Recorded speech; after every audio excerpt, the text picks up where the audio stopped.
உண்மையனே திருநீற்றை தூளித்து ஒளிமிளிரும் வெண்மையனே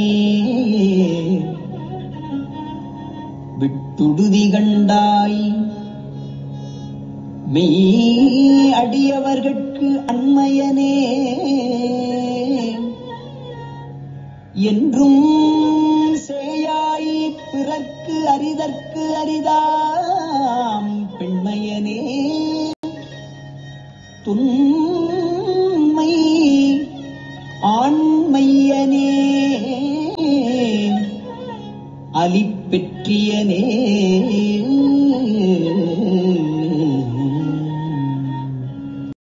சம்பலம் அரர்ம பார்வதி பதே அரர மகாதேவா தென்னாடுடைய சிவனே போற்றி எந்நாட்டவர்க்கும் இறைவா போற்றி. திருச்சிற்றம்பலம். ஒழியான திருமேனி உமிழ்தானம் மிகமேவம் கழியறவரும் யானை கடல் நாழும் மரவா மல்லழியாழு மல தூவும் அடியார்கள் உழமாற வெளியாகும் வலிதாய வினை கூட நினையாவே. திருச்சிற்றம்பலம். தில்லை புத்த பெருமான் திருவடிகளை சிறமேற்கொண்டு குருமகா சன்னிதானங்கள் பொற்பாதம் பணிந்து அடியவர் பெருமக்கள் பொற்பாதம் பணிந்து இன்றைய திருவாசக சிந்தனையில் நமக்கு நீத்தல் விண்ணப்பம் என்ற ஒரு அருமையான பகுதியை சிந்திப்பதற்கு என்னுடைய திருவுருளும் குருவருளும் இங்கே கூட்டி வைத்திருக்கிறது.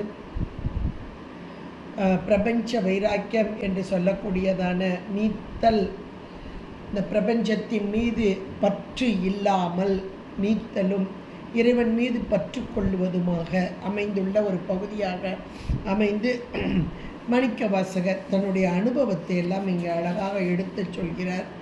அதில் போன தடவை ஆணை வெம்போரில் குறுந்து ஊறு என புலனால் அலைப்புண்டேனை எந்தாய் விட்டொடுதி கண்டாய் வினையேன் மனத்து தேனையும் பாலையும் கண்ணலையும் அமுதத்தையும் ஒத்து உனையும் என் வினையும் முருகான் என்ற உண்மையனே என்பதாக சொன்னார்.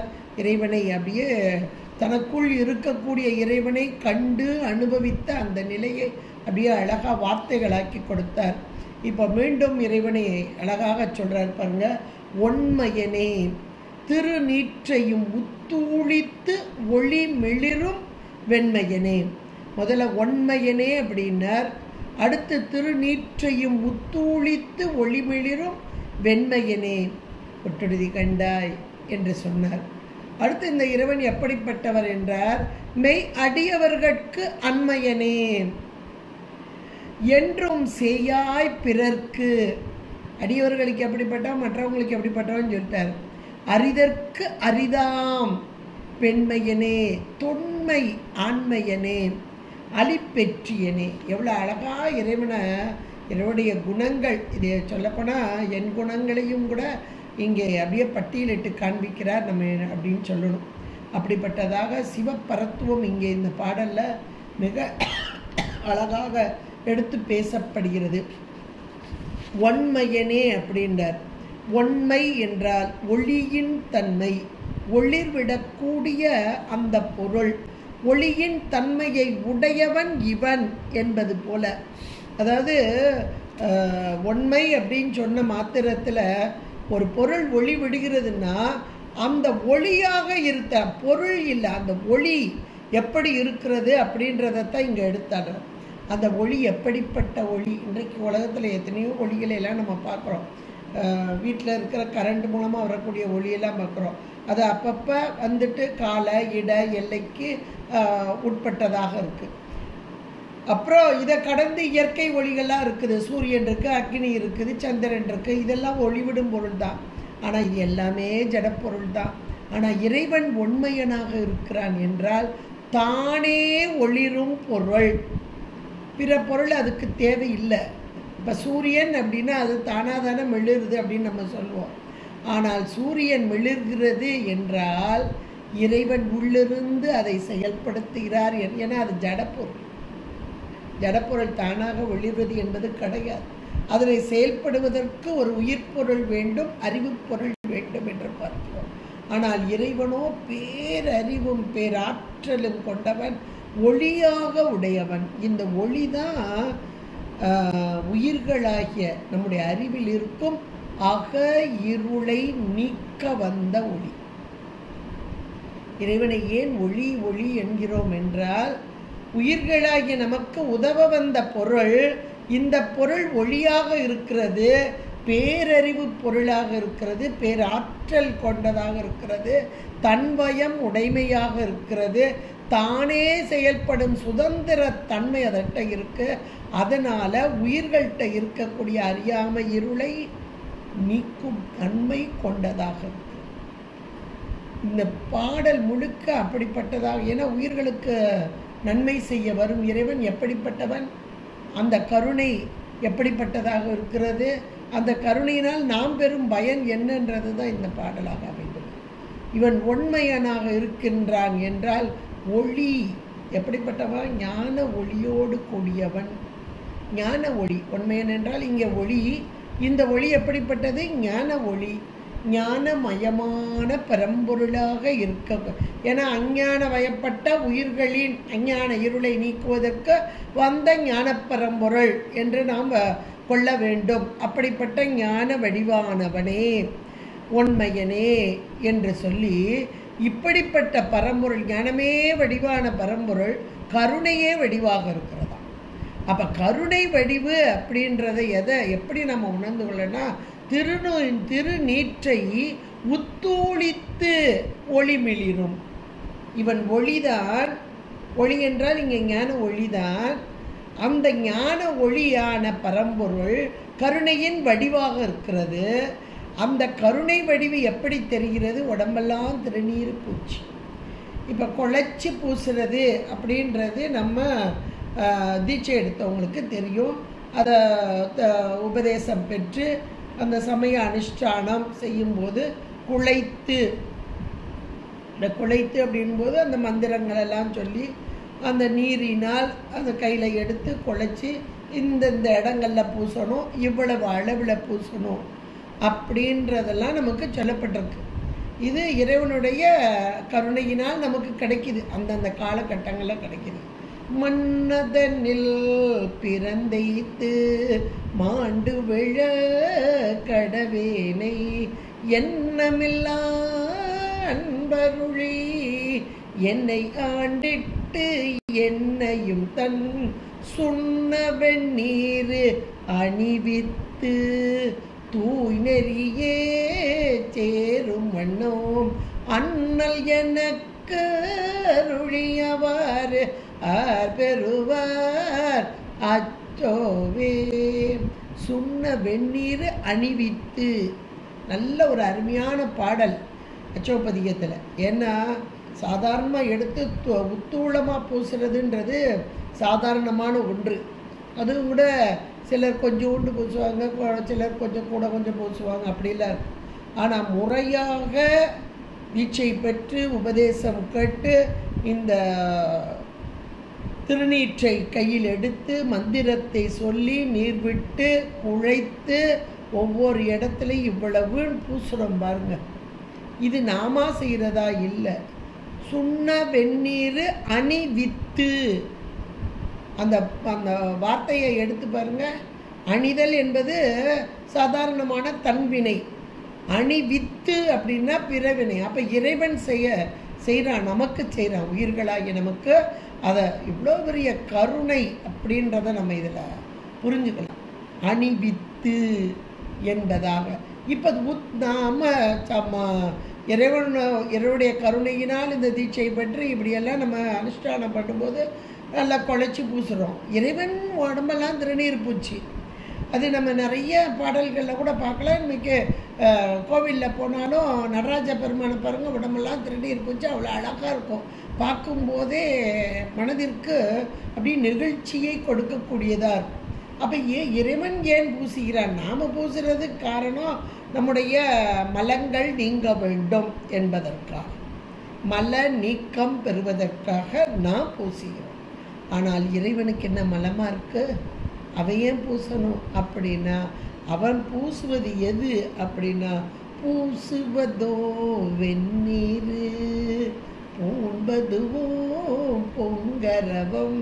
அதை பூசுவது வெந்நீர் அப்படின்னா அவன் பூசுறதுக்கு காரணம் உயிர்களாகிய நம்மை ஏற்றுக்கொள்ளுதல்.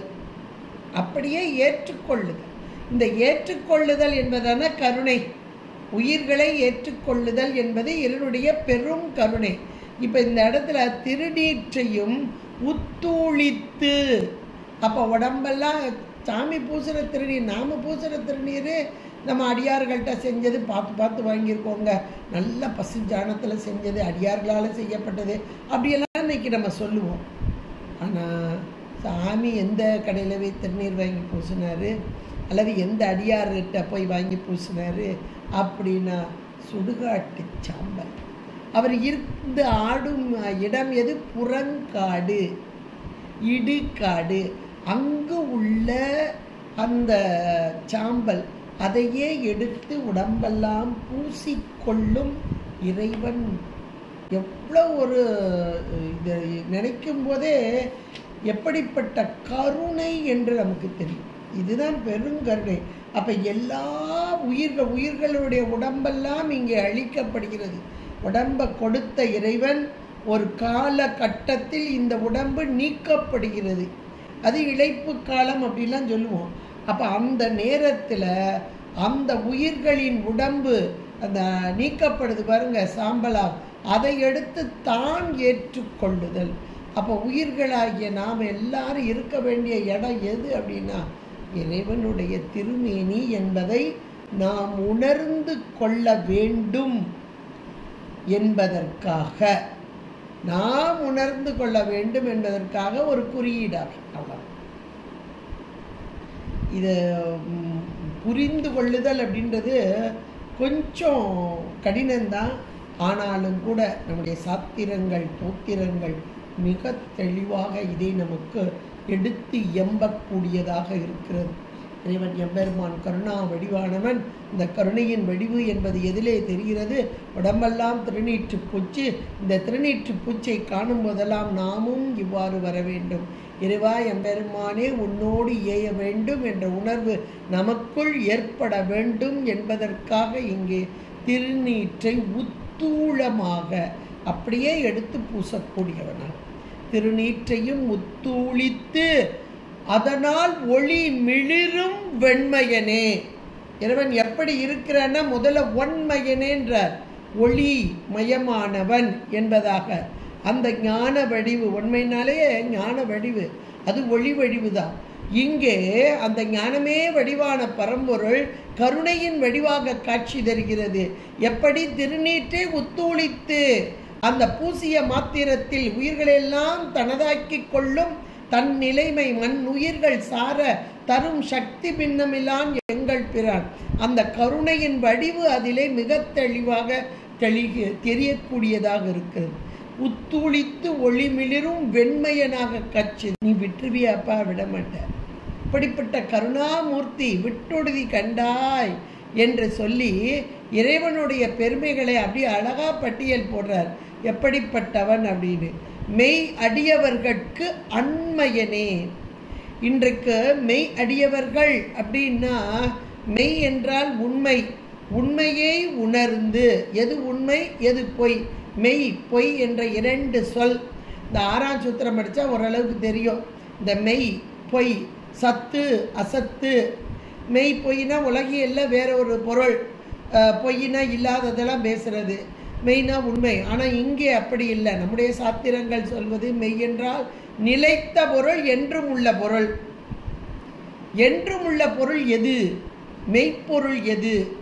மெய்யே உன் பொன்னடிகள் கண்டு இன்று வீடுற்றேன். மெய்யே ஒரு ஏகாரம் கொடுத்து சொல்வார். அப்போ அந்த மெய்ப்பொருள் எது என்பதை உணர்ந்து கொள்ள வேண்டும். அந்த உணர்வு தாங்க மேலான ஞானம். இந்த உயிர்கள் அதை அடைந்து விட்டாலே போதும். அதுக்காகத்தான் நமக்கு அருளாளர்கள் இவ்வளவு நூல்களை கொடுத்திருக்கிறாங்க. உண்மையை உணர வேண்டும். அதுலேயும் இன்றைக்கு உடம்பு நமக்கு கொடுக்கப்பட்டு, உலகம் கொடுக்கப்பட்டு, இந்த உலகத்தோடு வாழக்கூடிய நாம் இதையே மெய்யென்று நாம் நினைத்து கொண்டிருக்கிறோம். இதுவே மெய்யென்று. இது பொய் என்பதை என்றைக்கு உணர ஆரம்பிக்கிறோமோ, இதுதான் நமக்கு தசகாரியமா தத்துவ ரூபம், தத்துவ தரிசனம், தத்துவ சுத்தியாக வருது. அதுக்கு பிறகுதான் ஆன்ம ரூபம், ஆன்ம தரிசனம், ஆன்ம சுத்தி எல்லாம். ஆனால் இதெல்லாம் ஒன்னோட ஒன்று பிணைந்து வரும். எப்போ? எட்டாம் சூத்திரத்தில் வரும். எட்டாம் சூத்திரத்தில் சிவரூபம் வந்தபோதுதான் ஆன்மா தன்னை தரிசித்து தத்துவ சுத்தி அடையும். இவையெல்லாம் பொய்ப்பொருள், ஐம்புல வேடரின் அயர்ந்தனை என்ற உண்மையை உணரும் ஆன்மா. தன்னை நடத்துவது, செயல்படுத்துவது இறைவனே என்ற பெரிய உண்மை. இன்னைக்கு நாம் அதை நினைச்சிட்டாலே போதும். என்னால் செய்யக்கூடியது ஒன்றுமே இல்லை, எல்லாம் சிவச்செயல். என்னால் ஆவது, நம்முடைய சைவ சித்தாந்தம் சொல்லக்கூடியது அதுதான். முழுக்க முழுக்க ஒரு அணு கூட நம்மால் அசைக்க முடியாது. அவன் அன்றி அணு கூட அசையாது. இந்த ஒரு பெரிய உண்மையை நாம் உணர்ந்து கொண்டால் சதா காலமும் இறைவனை போற்றிக்கொண்டே இருப்போம். அவர்கள் தான் மெய்யடியார்கள். அப்ப மெய் அடியார்கள், மெய் அடியவர்களுக்கு அண்மையனேன்னு சொன்னார். அப்ப மெய் அடியவர்கள் என்றால் யார் என்றால் மெய்யாய இறைவனை உணர்ந்தவர்கள். இறைவனை தவிர மெய்ப்பொருள் ஒன்றுமே கிடையாது. அது என்னங்க, ஆன்மா நித்த பொருள்னு சொல்லியிருக்கீங்க, மலங்களும் கூட நித்த பொருள். அப்போ நித்த பொருள்னா என்னைக்கு உள்ள பொருள்னா அது மெய்தானே அப்படின்னு நமக்கு ஒரு கேள்வியெல்லாம் வரும். இறைவன், பதி, பசு, பாசம் 3 படித்தோம். 3மே முப்பொருள் உண்மையும் படித்தோம். 3 பொருளுமே என்றைக்கு உள்ள பொருள் அப்படின்னு படித்தோம். இது தோன்றியதெல்லாம் கிடையாது, அனாதி இப்படிலாம் படித்தோம்.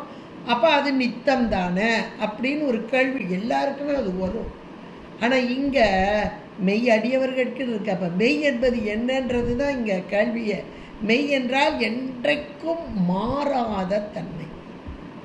இப்போ உயிர்னு இருக்கு. அந்த உயிர் என்ற எப்படிப்பட்டது? அனாதி, அது என்றைக்கும் உள்ளது, அப்படிதான். ஆனால் அந்த உயிரில் ஒரு மலம், ஒரு குற்றம் இருக்கு பாருங்க. அந்த குற்றத்தினால் உடம்பு சேர்க்கப்பட்டு பிறகு உடம்பு இருந்து அப்புறம் போய் அப்போ உடம்போடு கூடி கூடி வருது. பிறவி என்ற துன்பத்தில் ஆட்பட்டு தேய்ந்து வளர்ந்தும் தேய்ந்தும் வளர்ந்தும் தேய்ந்தும் ஒரு சந்திரனை போல். அதனால தான் ஆன்மாவுக்கு இந்த சந்திரனை உவமையாக சொல்வார். வளர்ந்தும் தேய்ந்தும் வளர்ந்தும் தேய்ந்தும் இவர் போய் அவராய் வரக்கூடியது. அப்போ ஆன்மா, பசு இது அடிபட்டு போகுதா? மெய்யின்ற கேட்டகரியிலேருந்து அடிபட்டு போகுதா? அடுத்து பாசம், அது நமக்கு சொல்லாமலே தெரியும். அது என்னைக்கு உள்ள பொருள் தான். ஆனால் அது காரியப்பட்டு வரும்போது தோன்றி நின்று அழிஞ்சு போகுதே. இறைவன் மேலான பரம்பொருள் சொரூப லக்கணத்தில் எப்படி இருக்கிறானோ அப்படியே தடத்த லக்கணம் இறங்கி வர்றான். சொரூபம் ஒன்று, தடத்தம் ஒன்று. இந்த தடத்த லக்கணத்தில் இறங்கி வரும்போதும் அவனுடைய தன்மைகள் மாறாது அப்படின்றத இந்த பாட்டில் ரொம்ப அழகாக சொல்லப்பட்டிருக்கு. தடத்த லக்கணம்னா உயிர்களுக்காக இறங்கி வரும் தன்மை. இறங்கி வரும்போது அவன் எப்படி வர்றான்? ஞானமே வடிவான பரம்பொருள் கருணையே வடிவாக வருது. வரியா அதுதான். ஒன்மையனே என்பது ஞான வடிவு. திருநீற்றை உத்தூளித்து ஒளிமிளிரும் வெண்மையனே என்பது கருணை வடிவு. கருணை தான் உருவம் கொண்டு வருகிறது. அப்போ உருவம் கொண்டு வந்த நிலையிலையும் அவனுக்கு யாராவது உருவம் கொடுக்குறாங்களா? இல்லை. தானே ஏற்றுக்கொள்ளும் சுதந்திரத்தன்மை.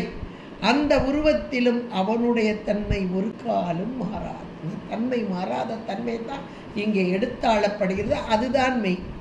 அந்த மெய்ப்பொருளை உணர்ந்தவர்கள், இறைவனுடைய இந்த தன்மை என்றும் மாறாத இந்த நித்த பொருள், மாறாத தன்மை, கருணையே வடிவான பரம்பொருள் என்றைக்கும் மாறாது. இவங்க நல்லவங்க, இவங்களுக்கு செய்யணும், இவங்க கெட்டவங்க, இவங்களுக்கு செய்யக்கூடாது என்ற சலம் இளன் சங்கரன். ஆனால் அவனை சார்ந்தவர்களுக்கு அல்லால் நலமிலன். அவர் யாரெல்லாம் இறைவனை பக்கத்தில் சார்ந்து இருக்கிறாங்களோ அவர்கள் அடைவார்கள். அவன் கொடுத்துக்கிட்டே தான் இருக்கான். அந்த கொடுப்பதை நாம் பெற்றுக்கொள்வதில் தான் இங்கே வேறுபாடு. கொடுத்துக்கிட்டே இருக்கிறான். மழை பெஞ்சுக்கிட்டே இருக்கு. ஒரு இடத்துல மழை பெஞ்சுக்கிட்டே இருக்கு. அந்த இடத்துல ஒரு பெரிய தொட்டி வச்சிருக்கிறாங்க. அந்த வீட்டில் ஒரு பெரிய தொட்டி வச்சிருக்காங்க. அப்போ மழை தண்ணி அந்த தொட்டியில் நல்லா நிறைஞ்சு ததும்பி நிற்கிது. அந்த வீட்லேயே முன்னாடி அந்த படிக்கு முன்னாடி ஒரு ஸ்லோப்பாக போட்டிருக்காங்க. அந்த மழை இங்கே பெய்கிற தொட்டியில் பெய்கிற மழை இதுலேயும் பெய்யுது.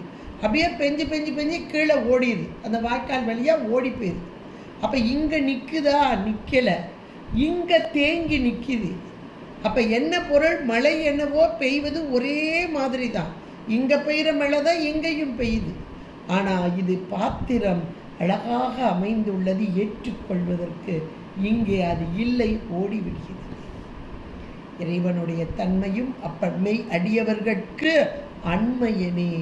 அப்போ உண்மையை உணர்ந்து இவன் கொடுத்து கொண்டிருக்கிறான், இதனை பெற வேண்டும் என்று உணர்ந்து அவனை விட்டு பிரியாமல் இருக்கிறார்களோ அவர்களுக்கு அப்படி பக்கத்திலே இருந்து, இப்படி மழை பெய்யும் போது பக்கத்திலே இருந்து அவ்வளோத்தையும் பாத்திரத்தில் நிரப்புவோம் பாருங்க. அது மாதிரி தான் மழையே அருள் தான் என்று சொல்லுவாங்க. அருள்மலை என்று தான் சொல்லுவாங்க.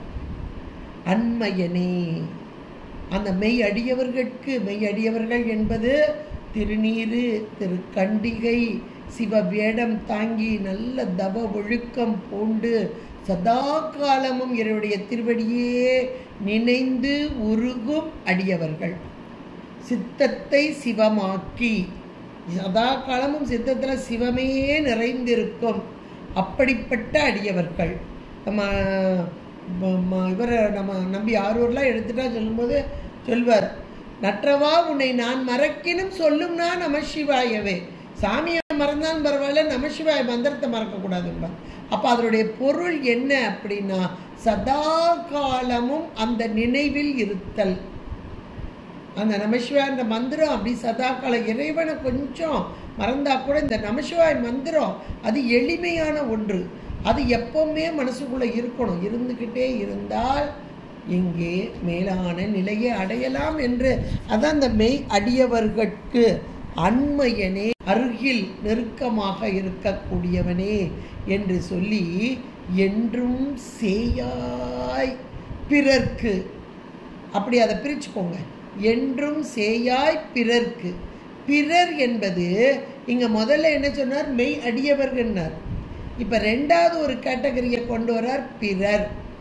அப்போ பிறர் என்பவர்கள் யார் அப்படின்னா, நம்ம அருளாளர்கள் யாரையுமே குறைச்சி பேச மாட்டாங்க. சாமியே கும்பிடாதவங்க அவங்களுக்கெல்லாம் பக்கத்தில் வரமாட்டார் அப்படியெல்லாம் சொல்ல மாட்டாங்க. எவ்வளோ ஒரு அருமையான வார்த்தைகள் பாருங்கள். பிறர் என்றால் இந்த உயிர்கள் எத்தனை எத்தனை வகையான உயிர்கள், எத்தனை எத்தனை வகை. அதில் இறை வழிபாடு செய்யக்கூடிய சதா காலமும் செய்யக்கூடிய இறை அடியவர்கள். அந்த இறை அடியவர்களே எத்தனையோ கேட்டகரி இருக்கோம் நம்ம. ஏன்னா இது எல்லாமே நாம் செய்த வினைக்கு ஈடாக. இந்த உடம்பு கொடுக்கப்பட்டு உடம்போடு கூடி இருக்கிறோம். இந்த உடம்பு எல்லாத்துக்கும் ஒரே மாதிரி உடம்பு இல்லை. எந்திரிக்க முடியல, இருக்க முடியல, எப்போ பாரு வியாதி. இதில் இறைவனை எங்கே நினைக்கிறது? இதுவும் வினையின் காரணமாக. இன்னும் சிலர் சாமியே இல்லைன்ற ஒரு கேட்டகரி நம்ம பார்த்துருக்கோம். அகச்சமயம், புறச்சமயம், அகச்சமயம், அகப்புறச்சமயம், இதெல்லாம் பார்க்குறோம். அதுலேயும் புறப்புறச்சமயம், சாமியே இல்லை, வேதங்கள் கிடையாது, ஆகமங்கள் கிடையாது, எதையுமே ஏற்றுக்கிடாதவங்க, அதான் புறம் அப்படிம்பாங்க. அவர்கள் தான் பிறர் என்பது புறப்புறம். ஆனால் அவர்கள்ட்டையும் சில கொள்கைகள் இருப்பதால் நம்முடைய சைவம் அவர்களையும் புறம் புறம் என்று சொல்லி ஏற்றுக்கொண்டது. புறப்புறமாக இருந்தவர்கள் புறமாக வந்தார், அதன் பின்பு அகப்புறமாக வந்தார், அதன் பிறகு அகமாக வந்தார். இப்போ இந்த கேட்டகரியில் பிறர் என்ற மாத்திரத்தில் இறை வழிபாடு, இறைவனை ஏற்றுக்கொள்ளாத தன்மை, வேதங்களையும் ஆகமங்களை ஏற்றுக்கொள்ளாத தன்மை, இப்படிப்பட்டவர்களுக்கு என்றும் சேயாய் தூர விலகி நிற்பான். ஏன்னா அவங்களுக்கு பக்கத்தில் வந்தாலும் தெரியாது. இறைவனே ஒளி வடிவமாக இருந்தாலும் அவங்க உணர முடியாது. ஏன்னா பிறவியிலேயே குருடாக இருக்கும் ஒருவனுக்கு ஒளி என்பது காட்சிப்படாது. அவன் சூரிய ஒளிக்கு கீழே தான் நிற்கிறான். நல்ல பகல் நேரம், வெளிச்சம் நிறைஞ்சு இருக்கு. ஆனால் அவனோ பிறவி குருடன். அதனால் அவன் ஒளியை அறிவானா? அந்த ஒளியினால் வரும் நன்மையை அறிவானா? அந்த ஒளியினால் அங்கிருக்கும் பொருள்கள் காணப்படுகிறது தெரிய முடியுமா? தெரியாது. இந்த நிலைதான் இந்த பிறவி குருடாக இருப்பவர்களுக்கு எப்படி ஒரு பொருளும் தெரியாதோ, ஒளி தெரியாது, ஒளியுடைய பயனையும் அவர்கள் அனுபவிக்க முடியாது. அப்படிதான் பிறர் என்று சொன்னார். அஞ்ஞான இருளோடு கூடிய அவர்கள்தான் பிறர். அவர்களுக்கு ஒன்றுமே இறைவன் தான் மொத்தம். அதே பார்த்தோம், மழை எல்லா இடத்துலையும் ஒரே மாதிரி தான் பெய்யுது. இங்கே பாத்திரம் நல்லா இருக்கு, நிறையுது. இங்கே இப்படி ஸ்லாண்டிங்காக இருக்கு, ஓடி போயிடுது. அனுபவிக்க முடியல. சேயாய் என்றும் சேயாய் பிறர்க்கு அரிதற்கு அரிதாம் பெண்மையனே. நல்ல ஒரு வார்த்தை, அரிதற்கு அரிதாம் பெண்மையனே. அதை ஒவ்வொன்றையும் நான் சொல்கிற மாதிரி பிரித்து ஒரு பிராக்கெட்டுக்குள்ளே கொண்டு வந்து எழுதிக்கங்க வரிசையாக. ரொம்ப அருமையான ஒரு பாடல். ஏன்னா இப்போ வரிசையாக சொல்லிட்டே இறைவனுடைய சிவபரத்துவம் இங்கே பேசப்படுகிறது. அதில் மெய் அடியவர்களுக்கு அண்மையனே என்றார், என்றும் சேயாய் பிறர்க்கு என்றார். அப்போ இவன் எப்படிப்பட்டவன்? இந்த ரெண்டு பேருடைய கேட்டகரியும் சொல்லியாச்சு. அடுத்து சொல்கிறாரு, அரிதற்கு அரிதாம் பெண்மையன் அப்படின்றார். இறைவனை பெண்மையாக்கி பார்த்தல் அப்படின்னது. அம்மையே அப்பா அப்படிம்பார் மணிவாசக பெருந்தகையர். தாயாய் தந்தையாய் என்பார். அப்பன் நீ அம்மை நீ ஐயனும் நீ. அப்பனாக வந்த இறைவன் அம்மையாக வருகிறான். இந்த அம்மை என்பது என்ன? இன்னைக்கு கோயில்களில் எல்லா கோயில்களையும் தனி சன்னிதானமாக அம்மைக்கு தனி சன்னிதானம் வைக்கப்பட்டு இருக்கிறது. வைத்து நம்ம வழிபாடு செய்கிறோம். சாக்த வழிபாடு என்று கூட இருக்கிறது. அப்போ இந்த இறைவி யார் என்றால், இறைவன் வேறு இறைவி வேறு அல்ல. இறைவன் குணி, பொருள். இறைவி குணம். ஞானமே வடிவான பரம்பொருளின் கருணையின் வடிவுதான் இந்த பெண்மையனே.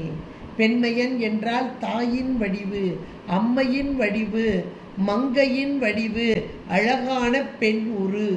அப்போ இதை நாம் அறிய முடியுமா? அரிதற்கு அரிதான்னு ஒரு வார்த்தையை அழகா போட்டார் பாருங்க. இன்னைக்கு அழகான அம்பாளை பார்க்கும்போது, ஆகா இவ்வளோ அழகா இருக்கா அம்பா, அழகா இருக்கா அழகா இருக்கா அழகா இருக்கா, கருணையா இருக்கான்னு சொல்றோம். இறைவனின் குணம் என்று நமக்கு தெரிகிறதா? கோயிலுக்கு போனால் தெரியணுங்க. இனிமேல் நம்ம பாகம்பிரியாவில் போய் பார்க்குறோம் அப்படின்னா, இல்லது எந்த கோவிலுக்கு போய் அம்மையை பார்த்தாலும், எந்த கோவிலுக்கு போய் அம்மையை பார்த்தாலும் இறைவனின் கருணை இதோ இவ்வளவு அழகாக வெளிப்படுகிறது. போக மார்த்த பூன் முளையால் தன்னோடும். ஞானசம்பந்த பெருமானுடைய வாக்கை ஒவ்வொன்றா எடுத்து பார்க்கணும். உண்ணா முளை உண்ணா முளையாளோடு உடனாகிய அந்த பெருமான். அப்போ இதை எதை குறிக்கிறது என்றால், இந்த கருணையின் வடிவு, கருணையின் வடிவாக வெளிப்பட்டு வந்து யாருக்கு? உயிர்களாகி நமக்கு மேலான பரம்பொருள் இங்கே அம்மையாக இறங்கி வருகிறது. நம்ம தத்துவத்தில் நல்லா படிச்சிருக்கிறோம். பரன், மேலான பராபரன், அவனிலிருந்து வெளிப்பட்ட சக்தி பராசக்தி, மேலான சக்தி, அது இங்கே இறங்கி வருகிறது. எது? தத்துவ கூட்டத்துக்குள்ள இறங்கி வருது. அப்ப இறங்கி வரும் தன்மை எதுனா சக்தி தான். இறைவனுடைய அந்த குணம், கருணை என்ற குணம், அதுதான் தொழில்பட வருகிறது. இதை நாம் உணர முடியுமானா உணர முடியாது. இது ஞானிகளுக்கு மட்டுமே தெரியக்கூடிய அதோமுகம் என்று சொல்வது. கீழ் நோக்கியது. அதோமுகம் என்பது கீழ் நோக்கி. இன்னைக்கு முருகப்பெருமான நிறைய பேருக்கு பிடிக்கும், நிறைய பேருக்கு. ஏன்னா ஏன் தெரியாது நமக்கு, ஏன்லாம் தெரியாது. அப்பா முருகரை கும்பிட்டா போதும் எல்லாம் கிடைக்கும், முருகரை கும்பிட்டா எல்லாம் கிடைக்கும். காரணம் என்ன? நமக்கு தெரியல. கருணையின் வடிவம், இறங்கி வந்த தன்மை. இறைவன் எம்பெருமான் 5 முகம், சதாசிவ முகம் என்பது 5 முகம். ஈசானம் தத்புருஷம் வாமதேவம் அகோரம் சக்தியோஜாதம். அதோடு ஞானிகளுக்கு மட்டுமே தெரியும் அதோ முகம். கீழ் நோக்கியது. அந்த கீழ் நோக்கியது என்பது எது என்றால் உயிர்களுக்காக இறங்கி வந்த அந்த முகம். அப்ப இந்த 6வது முகம் இருக்கு பாருங்க, அது உயிர்களாகிய நம் பொருட்டு இறங்கி வந்தது. அப்ப நமக்கு உதவுறதுதானே இந்த முருகு, இந்த கருணை இறங்கி வருகிறது. அப்ப அதை நமக்கு பிடிக்காம இருக்குமா? நமக்கு தெரியல, அவ்வளவுதான். நமக்காக வந்த பரம்பொருள், இறங்கி வந்த பரம்பொருள். இங்கேயும் அம்மை, அதுக்கு கூட அழகா சொல்லுவாங்க, நாம் நம் கைகளால் நம்முடைய வேலைகளை எல்லாம் செய்கிறோம். இறைவன் எம்பெருமான் 5 தொழில் படுத்த வருகிறார். யாரினால்? நங்கையினால். தன்னை விட்டு பிரியாத நங்கை அம்மை, அந்த கருணையின் உரு, அந்த பெண் வடிவம் பெண்மை. அதைத்தான் நாம 5 தொழில் புரிய வரும் நிலையில் இவன் பெண்மையனாக இருக்கிறார், கருணையின் உருவாக. அது அப்படியே நீங்க எழுதிக்கோங்க, அரிதற்கு அரிதாம் பெண்மையன் அப்படின்னு போட்டு அதுல கருணையின் உருவம் அப்படின்னு எழுதிக்கலாம். பெண்மையன் இவன் எப்படிப்பட்டவன்? தொன்மை ஆண்மையனே, தொன்மை ஆண்மையனே. இவன் பெண்மை, அரிதற்கு அரிதான பெண்மையன் இவன். ஆனா தொன்மையான வடிவம் கொண்டவன். தொன்மை என்ற மாத்திரத்தில் இன்ன காலத்தில் இன்ன நேரத்தில் இவன் கூட வந்தானா? கிடையவே கிடையாது. அப்படிப்பட்ட மேலான ஒரு தன்மை கொண்டவன், இந்த கால இட எல்லைக்கு அப்பாற்பட்ட மேலான ஒன்று என்பதை இங்கே சொல்லும் வண்ணமாக தொன்மையனே. அதையும் கூட நமக்கு எல்லா இடங்களையும் இறைவனை ஆதியும் அந்தமும் இல்லா அரும்பெரும் ஜோதியை அப்படின்னு, ஆதி அந்தம் இல்லாத அப்படிப்பட்ட இறைவன் தொன்மை ஆண்மையனே. அந்த தொன்மை ஆண்மையனேன்னு சேர்த்துக்கிடணும். ஏன்னா ஆண்மை என்பது இங்கே ஞான வடிவு, அதை சிவம் என்று வைத்துக்கொள்ளலாம். ஆண் அப்படின்னா ஆதிக்கம் செலுத்துவது ஆண், குழைந்து நிற்பது பெண். நீங்க நல்லா இதை எழுதி வச்சு அப்படியே ரீகால் பண்ணிப்பார். அப்படியே ஆதிக்கம் செலுத்துவது ஆண்மை, குழைந்து நிற்பது பெண்மை.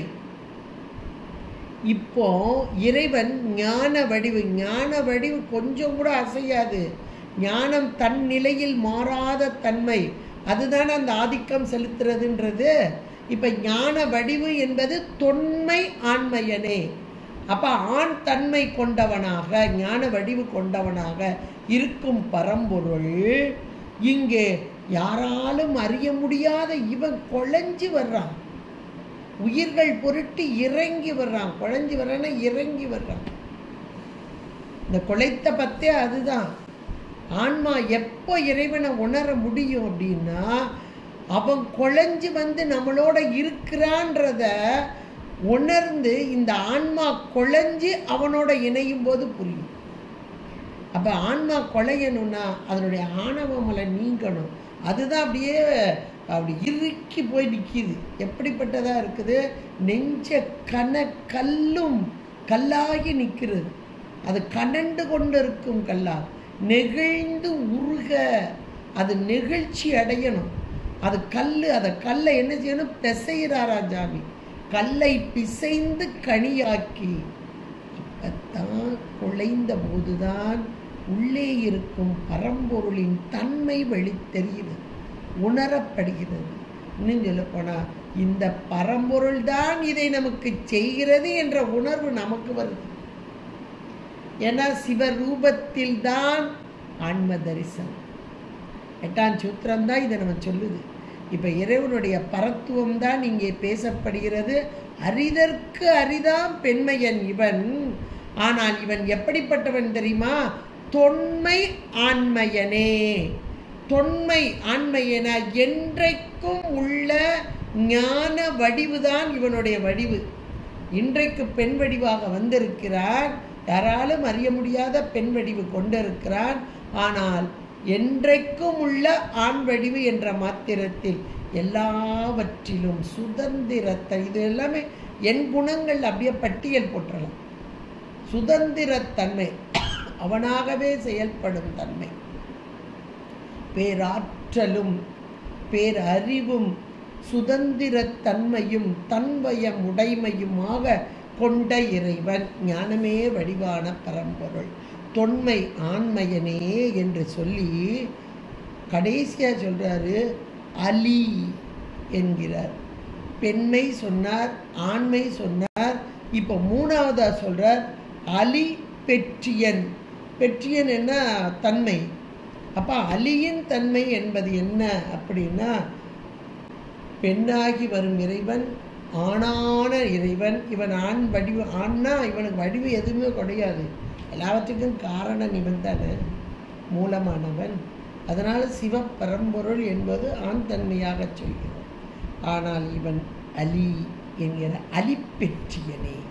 அலிப்பெற்றியன் என்ற மாத்திரத்திலே ஆணும் பெண்ணுமான ஒன்றுதான் அலித்தன்மை என்பார்கள். இப்போ இறைவன் எப்படி வாரார் அப்படின்னா, ஆணாகி நின்ற இறைவன், பெண்ணாகி இறங்கி வந்த இறைவன், ரெண்டும் சேர்ந்த உருவமானது. இதுதான் தொன்மை கோலமே சென்றுதாய் கொத்தும்பி தோலும் துகிலும் குழையும் சுருள் தோடோ பால் வெள்ளை நீரோ பசுஞ்சாந்தும் பைங்கிழியும் சூலமும் தொக்க வளையும் உடை தொன்மை கோலமே நோக்கி குளிர்ந்துதோ. தொன்மை கோலமே.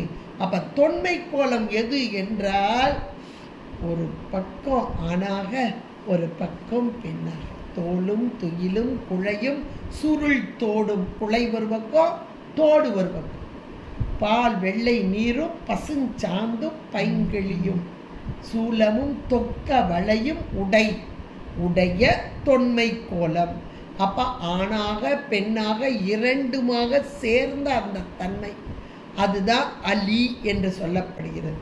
அப்ப இவன் ஆணா பெண்ணா என்றால், மேலான பரம்பொருளுக்கு ஆண் பெண் என்ற பேதம் என்பது கிடையாது. ஆனால் தத்துவங்களை நாம் உணர வேண்டும் என்பதற்காக எளிமையாக நமக்கு எளிமைப்படுத்த வந்த ஆசிரியர்கள் அருளாளர்கள். இன்னும் சொல்ல போனால் அருளாளர்கள்.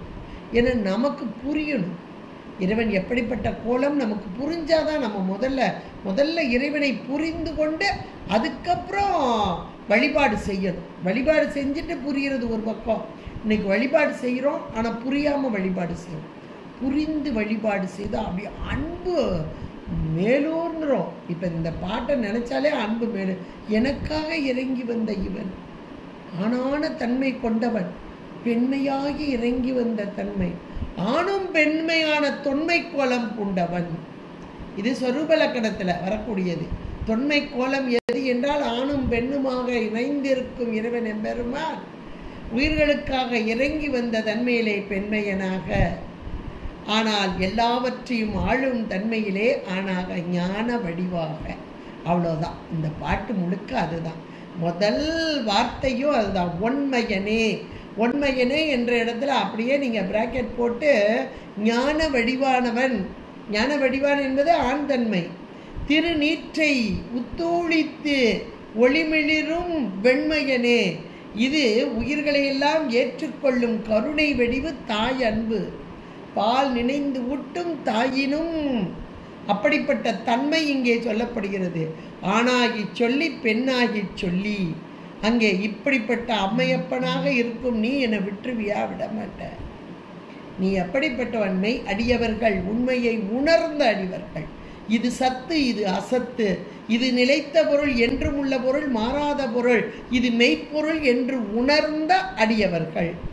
அந்த அடியவர்களுக்கு அண்மையனே, பக்கத்திலேயே இருக்கிற, விட்டு பிரியாம இருக்கிற அண்மையனே, என்றும் சேயாய் பிறர்க்கு, உன்னை பற்றி அறியாதவர்களுக்கு, அறியாத மாந்தர்கள் பற்றி எமக்கு ஒன்றும் இல்லை என்று சொல்வார். அது மாதிரி அறியாத மாந்தர்கள் இன்றைக்கும் நாம் இருக்கிறோம். சாமியை பற்றி நமக்கு தெரியல. அதனால் அவர்களுக்கு நெருங்க முடியாத, என்றும் சேயாய், இப்போ இதெல்லாம் நமக்கு புரிய வைக்கிறதுக்கு தான் ஞானசம்பந்த பெருமான் ஒவ்வொரு பதிகத்திலையும் அவங்க 2 பேரையும் சொன்னாங்க. அவங்க எவ்வளோ தவம் செஞ்சவங்க தான். ஆனாலும் இறைவன் காட்சிப்படவில்லை என்ற மாத்திரத்தில் சேயாயினா காட்சிப்படாத நிலை. காரணம் தன்முனைப்பு. உண்மையை உணரவில்லை. இறைவனுடைய உண்மை சொரூபத்தை அவங்க உணரலை. உணர்ந்தா அண்மையனா வந்திருப்பான். சேய்மையாக இருக்கிறதுக்கு காரணம் இவர்கள் தம்மை வியந்து இறைவனை உணராத தன்மை. அதைத்தான் இங்க பிறர்க்கு என்றும் சேயாய் பிறர்க்கு அரிதற்கு அரிதாம் பெண்மை. பெண்மை என்ற மாத்திரத்தில் உயிர்களின் முரட்டாக இறங்கி வந்து அருள் பாலிக்க வந்த அந்த தன்மை தாயாய் முளையை தருவானே தாராதொழிந்தால் சவலையாய் நான் ஏன் கழிந்து போவேனோ என்று சொல்வார் பாருங்க. சவளப்பிள்ளையாயிருவனே அப்படி. இப்ப தாய் போல இறங்கி வந்து ஐந்தொழில் புரிந்து உயிர்களாகிய நம் பொருட்டாக வந்த இறைவன் உயிர்களுடைய அறிவிலே இருக்கும் ஆணவம் அந்த இருள் மலத்தை நீக்கும் பொருட்டாக வந்த இறைவன் பெண்மையனே. அரிதற்கு இதை உணர முடியுதா? அதனாலதான் அரிதற்கு அரிதாம் பெண்மையனே. ஆனால் இவன் எப்படிப்பட்டவன்? தொன்மையான ஆண்மையன். தொன்மையான ஆண்மையன் என்றைக்கும் உள்ள பொருள், இன்ன காலம் இன்ன இடம் என்று இல்லாமல் தொன்மை பொருளாக இருக்கும் ஆளும் தன்மை கொண்ட ஆண்மையன். ஆனால் அலி பெற்றியவன். ஆணும் பெண்ணுமாகி இறங்கி வந்து உயிர்களுக்கு அருள்பாலிக்க சொரூப லக்கணத்திலே 2மாக. ஏன்னா குணகுணி சம்பந்தம், விட்டு பிரியாத சம்பந்தம். இந்த குணத்தை விட்டு அந்த குணி என்னைக்கும் பிரியாது, குணமும் குணியை விட்டு பிரியாது, என்றைக்கும் உள்ளது. அதுதான் அலிப்பெற்றியனே என்பதாக ரொம்ப அருமையான ஒரு பாடலாக ஆக்கி கொடுத்திருக்கிறார் மணிவாசகர். என்றால் இதெல்லாம் தினந்தோறும் நம்ம நினச்சி பார்க்கணும். படித்து பார்க்குறத விட நினச்சி பார்க்கணும். படிக்கிறதுன்றது அந்த வாயளவில் ஓடி போயிடும். நினச்சி பார்த்தோம்னா சித்தத்து அளவில் கொஞ்சம் சிந்தையில் ஊறும். அப்புறம் கொஞ்சம் நினச்சி பார்த்து அதனோடு ஒன்றித்து இருந்தால் பேரின்பமே. இந்த இன்பம் நம்மிடமே இருக்க நாம் எங்கேயும் தேடி போக வேண்டாம் என்று நம்ம அருளாளர்கள் இந்த தேனை பருக வேண்டும் என்று நமக்கு அறிவுறுத்தும் வகையில் அமைந்த அற்புதமான ஒரு பாடலாக இங்கே அமைந்திருக்கிறது. 22வது பாடலாக நீத்தல் விண்ணப்பத்தில். இந்த பாடலை தினந்தோறும் சொல்லி அப்படி சிந்திச்சு பாருங்க. சுவாமி இறைவனுடைய திருவருள் நமக்கு கூட்டி வைக்கும். திருச்சிற்றம்பலம். ஹர பார்வதீபதே ஹர மகாதேவா. தென்னாடுடைய சிவனே போற்றி, எந்நாட்டவர்க்கும் இறைவா போற்றி. திருச்சிற்றம்பலம். ஹர பார்வதீபதே ஹர மகாதேவா. தென்னாடுடைய சிவனே போற்றி, எந்நாட்டவர்க்கும் இறைவா போற்றி.